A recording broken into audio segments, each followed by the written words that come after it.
Arya Khedkar.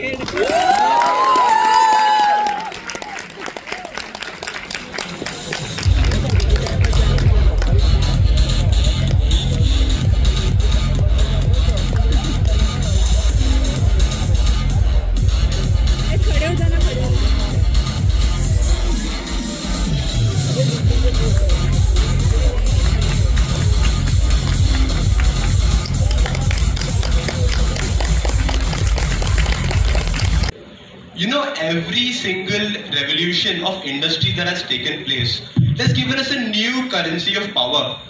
The first made land valuable, the second machines, and the third data.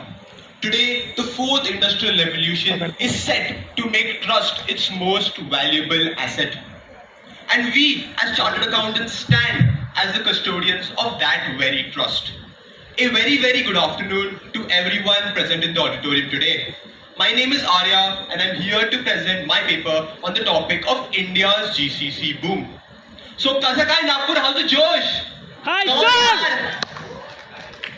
Well, to understand what is the GCC boom, you first need to understand what a GCC actually is. That is the Global Capability Center. So, let me start by a small example. Let's say that you have worked really hard for many years and now you're a CEO of a MNC that is headquartered in New York. You get your raw material from China, you manufacture it in Italy and you sell it to customers in Australia. That means that a lot of accounting, a lot of verification and a lot of compliance. Well, you need someone who takes care of all of these services. So you hire the American worker and pay him big fat American salaries. Then one fine day, you get an idea. Hey, why don't I just outsource these services to places where the labor is much more cheaper? I can get these services done for a lot cheaper. That is what sprouted the concept of global capability centers. So it's basically like this offshore unit that is set up by the MNCs so that they can get services that can fund their global operations. The GCCs include functions such as HR, then the risk management, IT and software development, business process management, and marketing and sales support. Well, now you know what a GCC exactly is. But let's dive a bit deeper into what the history of the Indian GCCs has been. So, the first Indian GCC was set up around the 1990s. It was basically like this back office unit doing routine transactions, back office operations and basic IT support. Well, the reason for its establishment was basically the huge cost arbitrage that existed in India as compared to America. By 2010s, the Indian tech hub had already boomed and now we were giving better services like customer support and finance related. By 2020, we had now become a capacity building economy and now giving services such as financial planning, risk management and product support. Today in 2026, India is the innovation hub of the entire world and we are leading services like AI, automation and research and development. Well, if you really want to remember this timeline in the easier sense, let me give you a very relatable example. Let's say that you have just joined your articleship as a junior article. Well, you don't expect your principal to give you really important work. They start off by giving you simpler work and then slowly give you better and harder work. That is basically how the Indian GCC timeline has played out. And we have gone from being just cost centers to actual strategic value creating centers. Well, now you know the history of GCCs. You know what a GCC is. Now you might ask me that what is the future of the GCCs for India and what is the magnitude of that very future? Well, before the future, let's look at present, that is today. Today, there are around 2,000 active GCCs in India employing around 2 million people with a market size of $65 billion and contributing to 2% of the Indian GDP. Well, now let's compare these numbers to what 2030 would look like. So the number of GCCs will jump to 2,500 from 2000. The number of people employed, 3.5 million. Size, $100 billion market high. And now GCCs will slowly expand into the tier 2 cities. And the most important of them all that everyone ignores is that today India is functioning, and the GCC in India is functioning in basically around 30 million square feet of space. That is their office space. that will jump to 50 to 55 million. Imagine the boost that it will give to the real estate sector. Now let's talk a bit more about the tier 2 story that I said. So basically today almost every single GCC is concentrated in 2 or 3 cities. Like you'll say Mumbai, Delhi, Hyderabad, Bangalore. Well, that scenario is slowly changing and I'll tell you why.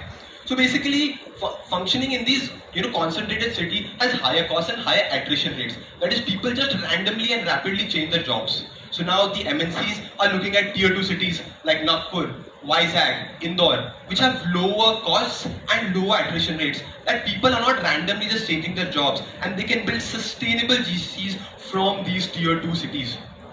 Now, there are certain global factors that are also affecting GCCs in a positive sense, like the recent H1B visa change that happened.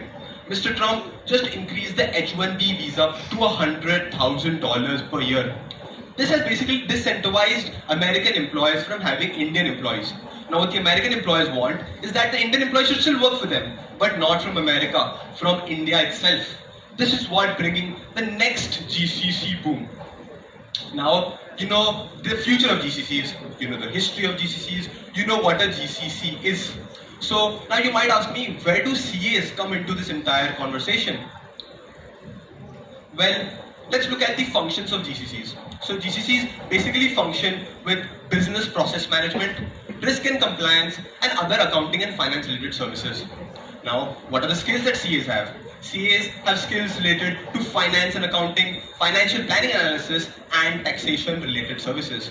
Well, when you look at the skills of the chartered accountants and the functions of GCCs, you will understand that they are in absolute tune with each other and complement each other perfectly, making them the best partners. Well, as the number of GCCs in India increase, it will lead to more global finance work, a greater complexity, and higher need for chartered accountants. Further, there are certain specialized services that is also increasing the need for CAs. Like shift to strategic finance. That is, the GCCs are slowly shifting to financing in terms of a global finance. That is, they are no longer looking at the GCC as a single a single unit. They look at the MNC as a whole and wants the GCC to actually give them the strategic financing. Number 2, complex global compliance. That is, MNCs work in a lot of countries, right? So they need someone who can know all the laws and do all of the compliance and taxation related services. That is where the CAs are in high demand. Other than that, tech integration demand. That is, they're looking for someone who knows finance really well, who knows technology really well, and combine the two.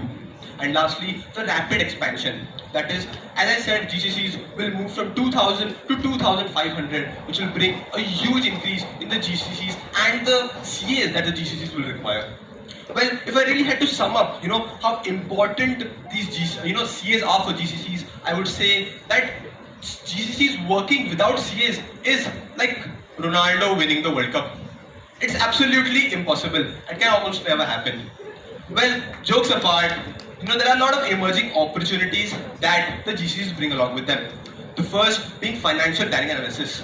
Around 50% of all jobs will be created in this sector, as stated by Sridhar in his recent interview.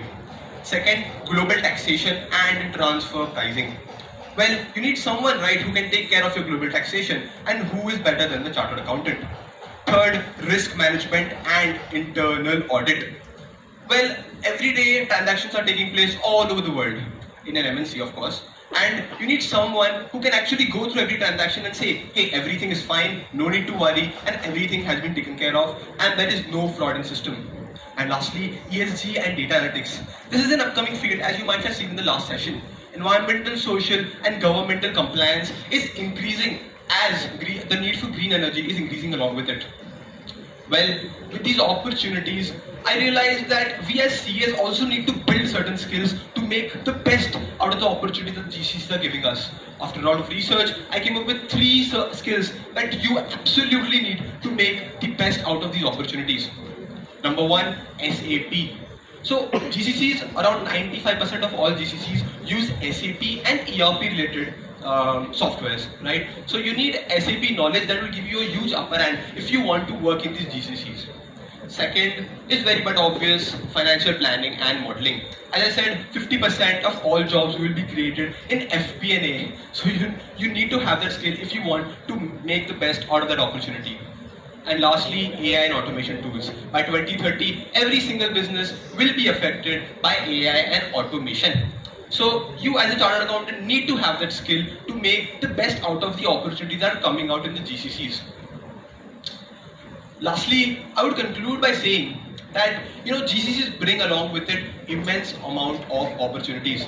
However, it is your responsibility as the future chartered accountant to acquire the required skills and make the best use of these opportunities. क्योंकि मैं जानता हूँ जो पानी से नहाएगा वो लिबास बदलेगा और जो पसीने से नहाएगा वो इतिहास बदलेगा. Thank you so much for listening to me. That was your boy Arya. Thank you guys.